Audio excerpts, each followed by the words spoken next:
Nines, welcome to your first video for the Life After Death unit, where you'll be looking at rebirth, reincarnation and resurrection.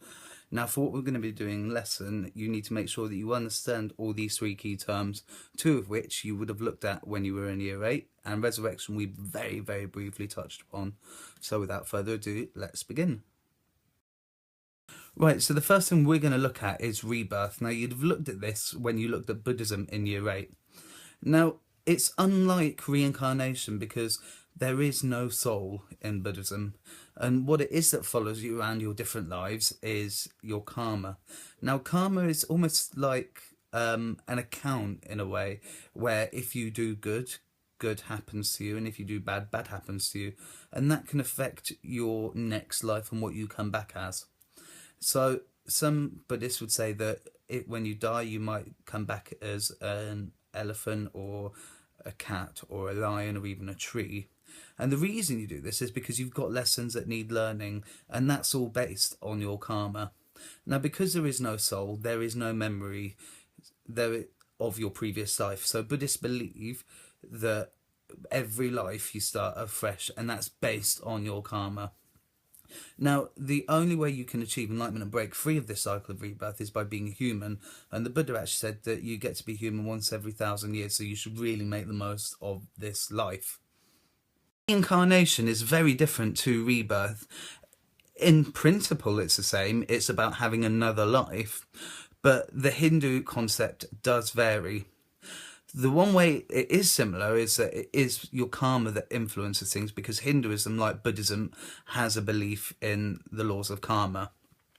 However, Hindus believe in Atman, or the soul, and it's your soul that goes from one life to the next. And the idea of life, like in Buddhism, is to break free of this cycle of rebirth or reincarnation.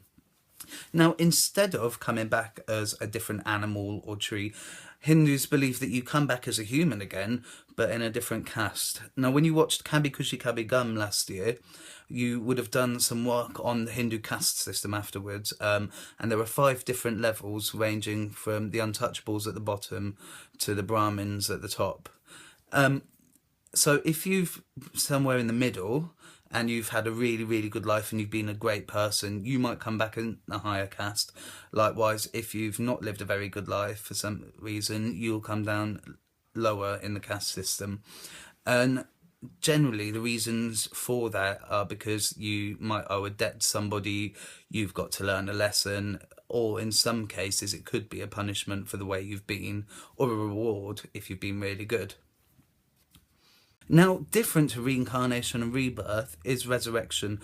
We briefly mentioned this when you looked at the afterlife in Christianity.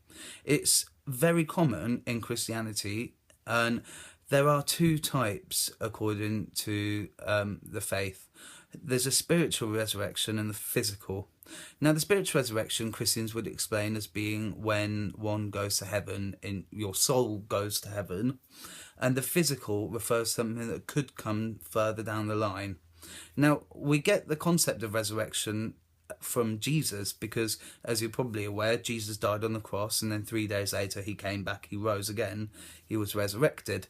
Except with resurrection, it's not just like a zombie that your body comes back up but it's dead.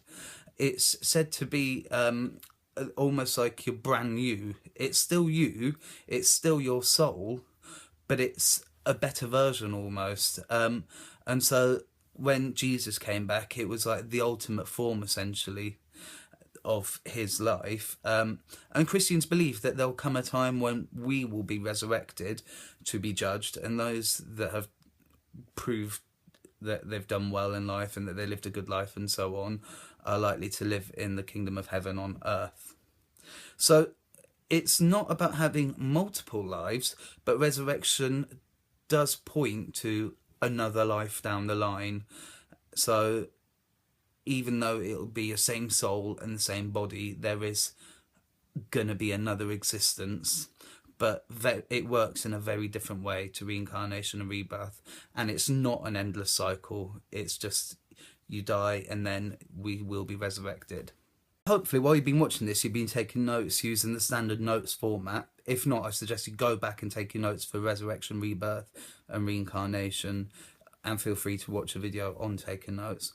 But in your notes, to go with that, what I'd like you to do is just list some of the differences between reincarnation and resurrection, because they'll be very important for what we look at in class when I next see you.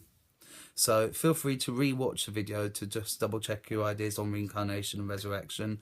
Have a think, and by all means, if you want to look into it further using Google, please do.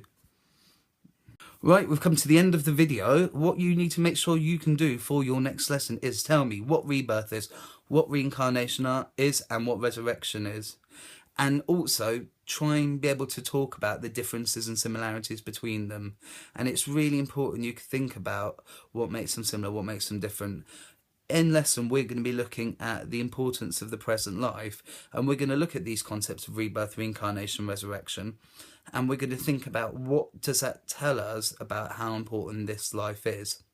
Now, all three of them are very, very different concepts, so it gives us quite a lot of scope to explore them and explore what that means for us and really unpack the concepts. So if you're not sure about what you've looked at, re-watch the video, double check it on the internet. If you're still stuck, come and see me, and if not, I'll see you in lesson. Good luck.